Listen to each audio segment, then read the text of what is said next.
ស្រមៃភាគបញ្ចប់អូយខ្ញុំគិតថានៅពេលដែលគាត់មកចាំឲ្យលុយគាត់មកទៅឲ្យចាំសភាពគាត់តាមក្រៅតែគាត់ក្រមិនខ្លះគាត់នឹងឡានបុកមិនខ្លះចឹងណាតែខ្ញុំគិតថាគួរតែថតគាត់មុនហើយចាំឲ្យលុយគាត់តាមក្រោយឯងអូយធ្វើមិនធ្វើទៅធុញណាគាត់គឺជាអ្នកណាម៉ែតើសួរតោះកូនទៅមើលអីស្រីអ្នកទាំងពីរតើអ្នកទាំងពីរគឺជាអ្នកណាបានជាមកផ្ទះរបស់ខ្ញុំបាទនេះអូបាទក្មួយគឺជាម្ចាស់ផ្ទះនេះមែនទេពូគឺមកចែករង្វាន់ដល់ម្ចាស់ផ្ទះនេះព្រោះលើគេថាម្ដុំនេះផ្ទះរបស់ប្អូនក្រជាងគេណាទើបពូចង់មកចែករង្វាន់ជាលុយចាលោកពូទៅហើយនេះគឺជាផ្ទះរបស់ខ្ញុំអ្នកមីងមកធ្វើអីដែរទៅអូ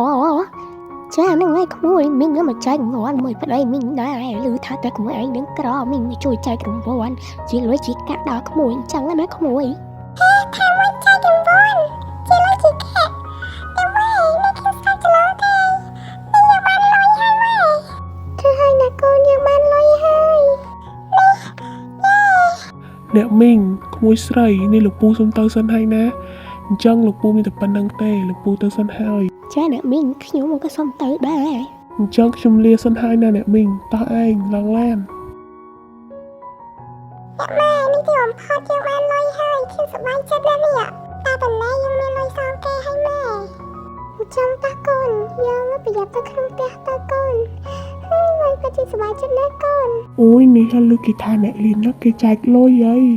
អូរទៅគេលុយអ្នកលីនសិនគីឡូគេមានលុយខ្លះអូអ្នកវ៉ាន់តាហើយនេះអ្នកវ៉ាន់ឯងមកតែខ្ញុំមានការអីដែរនឹងអ្នកអូចានេះខ្ញុំមកឮគេថាអ្នកឯងគេចែកលុយហើយបើអ្នកឯងមិនខ្វះថវិកាទេអ្នកឯងអាចសងខ្ញុំសិនបានអត់ព្រោះខ្ញុំមកខ្វះលុយណាអ្នកចាអ្នកខ្ញុំមានលុយច្រើនដែរតាចាំខ្ញុំមកសងអ្នកឲ្យរួចទៅអស់តែម្ដងណាអ្នកឯងកុំភ័យអីណាអ្នកចាអ្នកខ្ញុំមកអរគុណអ្នកច្រើនហើយណាអ្នកតែអ្នកឯងព្រមសងខ្ញុំអញ្ចឹងអ្នកឯងឲ្យលុយខ្ញុំមកណាអ្នកចាអ្នកនេះលុយអ្នកអូនេះគ្រប់ហើយតាអ្នកអរគុណហើយអ្នកខ្ញុំទៅវិញហើយអ្នកចាអ្នក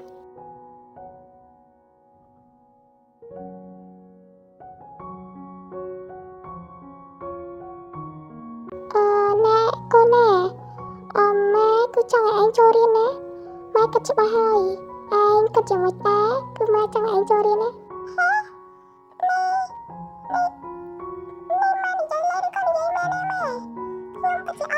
ត្រូវហើយកូនម៉ែនិយាយនេះមិនមែននិយាយលេងទេគឺម៉ែនិយាយមែនតើណាកូនសប្បាយចិត្តទេម៉ែនេះខ្ញុំពិតជាសប្បាយចិត្តណាស់ខ្ញុំពិតជាអរណាស់ម៉ែខ្ញុំចង់ចូលរៀនយូរហើយបើអញ្ចឹងឯងត្រូវតែខិតខំរៀនណាហើយសន្យានឹងម៉ែត្រូវតែយកលេខ1រៀងរាល់ខែបានណាចាអ្នកម៉ែកូននឹងខិតខំរៀនហើយនេះពេលបំផុតក្តីសម័យដែលខ្ញុំចង់ខ្លាចជាប៉ាបានខ្លាចជាការប៉ាត់ហើយខ្ញុំនឹងខិតខំរៀនណាអ្នកម៉ែខ្ញុំអរគុណអ្នកម៉ែណាខ្ញុំសប្បាយចិត្តណាស់អ្នកម៉ែខ្ញុំស្រឡាញ់អ្នកម៉ែខ្លាំងណាស់កូនទៅខំរៀនណាកូនកុំឲ្យម៉ែខកបំណងអីសោះណាចាអ្នកម៉ែជួយទុកចិត្តទៅលើកូនចាស់កូននឹងខិតខំប្រឹងប្រែងរៀនសូត្រម្ល៉េះអ្នកម៉ែខកបំណងទេអញ្ចឹងកូនសូមទៅរៀនសិនហើយណាអ្នកម៉ែកូនទៅសិនហើយជម្រាបលាអ្នកម៉ែចាកូន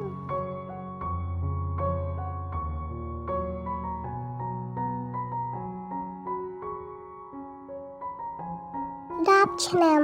ក្រោយមកអ្នកម៉ែជួយដំណើរកូននៅមុខផ្ទះបានហើយណាអ្នកម៉ែកូនសប្បាយចិត្តណាស់តែមានអ្នកម៉ែគឺជាម៉ែរបស់កូនតើឡើយចាប់ចេញទៅក្រៅទៀតទៅម៉ែអើយកូនធំហើយម៉ែសប្បាយចិត្តណាស់ដែលកូនមានបានហើយនេះឯងនោះក៏ប្រញាប់ទៅម៉ែអាចនៅផ្ទះម្នាក់ឯងបានណាចាអ្នកម៉ែកូនសូមជម្រាបលាអ្នកម៉ែទៅហើយអ្នកម៉ែគឺជាមនុស្សដ៏ល្អបំផុតសម្រាប់កូនហើយអ្នកម៉ែក៏ជួយកូនតាំងពីទូចមកមិនឲ្យកូនខ្វះខាតចំណីម្ដងណាទេកូនអរគុណអ្នកម៉ែហើយណាអ្នកម៉ែដែលជួយជីវិតរបស់កូនមកដល់សប្តាហ៍ថ្ងៃនេះមិនអីទេកូនម៉ែជួយជីវិតរបស់កូនបានល្អហើយកូនណាត្រូវតែចិញ្ចឹមម៉ែម្ដងណាម៉ែនិយាយលេងទេឯងញ៉ាំទៅធ្វើការទៅក្រែងអ្នកចិត្តដល់ម៉ោងធ្វើការរបស់ឯងហីចាអ្នកម៉ែអញ្ចឹងកូនសូមជម្រាបលាអ្នកម៉ែទៅសិនហើយណាអ្នកម៉ែជម្រាបលាអ្នកម៉ែ tôi cho nà côn hai mươi chi lanមួយឆ្វេងមួយស្ដាំផងណាកូនប្រយ័ត្នណា ចាអ្នកម៉ែកូនសូមជម្រាបលាអ្នកម៉ែទៅសិនហើយជម្រាបលាណាអ្នកម៉ែ ចាកូនល្អហើយទៅចោះណាកូន ចាម៉ែម៉ាលីណានាងបានខិតខំប្រឹងប្រែងរៀនសូត្ររហូតដល់សម្រេចក្តីស្រមៃធ្វើបាតរបស់នាងបានហើយនាងក៏បានទទួលបានផ្ទះយ៉ាងធំនិងទ្រព្យសម្បត្តិដ៏ស្កឹមស្កៃរបស់នាងនិងរស់នៅជាមួយអ្នកម្ដាយរបស់នាងយ៉ាងមានសេចក្តីសុខហើយរឿងរបស់យើងក៏ត្រូវបានចប់តែត្រឹមនេះសូមអរគុណចំពោះការទស្សនាពីដើមរហូតដល់ចប់